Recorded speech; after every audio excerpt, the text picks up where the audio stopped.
बिहार में जाति जनगणना के आंकड़े जारी हो चुके हैं। यह बात पुख्ता तौर पर उभर कर सामने आ चुकी है कि सबसे ज्यादा यादवों की संख्या है। उनकी हिस्सेदारी 14.27% है। इस जात का सियासी झुकाव आरजेडी की ओर रहा है। वहीं गठबंधन सरकार के दूसरे सबसे बड़े दल जेडीयू के नेता और मुख्यमंत्री नीतीश कुमार की जाति कुर्मी की आबादी महज 2.88% है। नीतीश कुशवाहा वोटरों में भी सेंधमारी करते रहे और कभी लव कुश समीकरण में एक छत्र सेनानी भी रहे। नए सर्वे के मुताबिक कोयरी यानी कुशवाहा की आबादी 4.21% है। जाति जनगणना में जो सबसे बड़ी बात उभर कर सामने आई है वह यह है कि ईबीसी कैटेगरी यानी अत्यंत पिछड़ा वर्ग सबसे बड़ी आबादी वाला समूह है। आंकड़ों पर अगर गौर करें तो समाज में उसकी हिस्सेदारी 36.01% है, जबकि पिछड़ा वर्ग जिसमें यादव, कोयरी, कुर्मी शामिल है, उसकी आबादी 27.12% है। केंद्र सरकार की नौकरियों में ओबीसी कैटेगरी के कोटे पर अधिकांश कब्जा इन्हीं तीन जातियों का होता है। ऐसे में अब ये मांग उठ सकती है कि ओबीसी कैटेगरी को मिलने वाले कोटे के अंदर कोटा लागू किया जाए। केंद्र सरकार ने इसी के लिए जस्टिस रोहिणी कमीशन का गठन किया था, जिसकी रिपोर्ट राष्ट्रपति को सौंपी जा चुकी है। दूसरी तरफ ईबीसी जातियां जिनके संख्या बल की हिस्सेदारी का पहली बार पता चला है, वह सियासी पहचान और प्रतिनिधित्व के लिए आवाज उठा सकते हैं। हालांकि ईबीसी कैटेगरी का विभाजन सबसे पहले 1978 में तत्कालीन मुख्यमंत्री कर्पूरी ठाकुर ने लिया था, लेकिन उनकी सरकार खत्म होते ही उनका कोटा सिस्टम भी ध्वस्त हो गया था। उसके करीब 3 दशक बाद नीतीश कुमार ने अब ईबीसी कैटेगरी को उनका अधिकार दिया और पिछड़ा वर्ग को अत्यंत पिछड़ा वर्ग में विभाजित कर न सिर्फ उन्हें अलग पहचान दिलाई, बल्कि राज्य सरकार की नौकरियों में उन्हें अलग से आरक्षण भी दिया। इसके बदले में ईबीसी समाज का अधिकांश वोट नीतीश को जाता रहा है।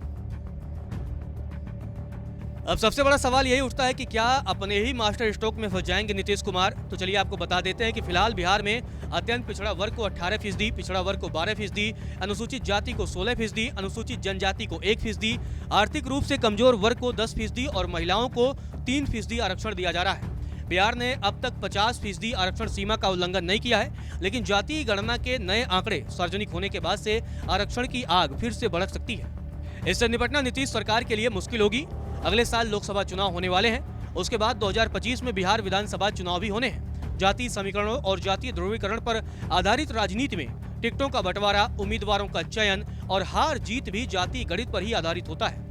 ऐसे में सिर्फ 2.88% आबादी के नेता के तौर पर नीतीश कुमार को झटका लग सकता है, क्योंकि 4.21% वाले कोयरी समाज के वोट बैंक में उपेंद्र कुशवाहा, बीजेपी के प्रदेश अध्यक्ष सम्राट चौधरी और आरजेडी के नेता भी सेंधमारी करने में जुटे हैं। उनके स्वजातीय वोटों में भी सेंधमारी के लिए उनके ही करीबी रहे आरसीपी सिंह को भी खड़ा किया गया है। तीसरी बात यह है कि नीतीश का आधार सिर्फ कोयरी कुर्मी के जातीय समीकरणों तक सीमित नहीं रहा है। वह ईबीसी वोट बैंक के बड़े साधक माने जाते रहे, लेकिन हाल के कुछ वर्षों में इसमें भी बीजेपी ने सेंधमारी की है। अब नए आंकड़ों के बाद ईबीसी कैटेगरी के अंदर से ही नई आवाज उठ सकती है, जिसका असर जेडीयू के सियासी समीकरणों और सेहत पर पड़ सकता है। लालू यादव की पार्टी आरजेडी, जो यादव और मुस्लिम समीकरण के लिए जानी जाती है, करीब 32% यानी 14.27% यादव और मुस्लिम 17.70% आबादी का बेस पाकर गदगद दिख रही है। हालांकि उसके अन्य जाति वोटों में बिखराव भी देखने को मिल सकता है। वैसे नीतीश को भी कुछ हद तक यादवों और मुस्लिमों का वोट मिलता रहा है, लेकिन आरजेडी के उभार के बाद जेडीयू के लिए वह संभावना क्षीण होती दिख रही है। हालांकि आरजेडी और जेडीयू के एकजुट रहने की दशा में यह जातीय गणित मास्टर स्ट्रोक के रूप में काम कर सकता है।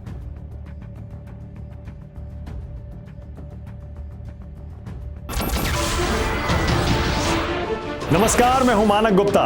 अगर आपको हमारा ये वीडियो पसंद आया हो तो इसे लाइक और शेयर जरूर करें, और हाँ, हमें सब्सक्राइब और फॉलो करना ना भूलें, ताकि आप देश और दुनिया की कोई खबर मिस ना करें।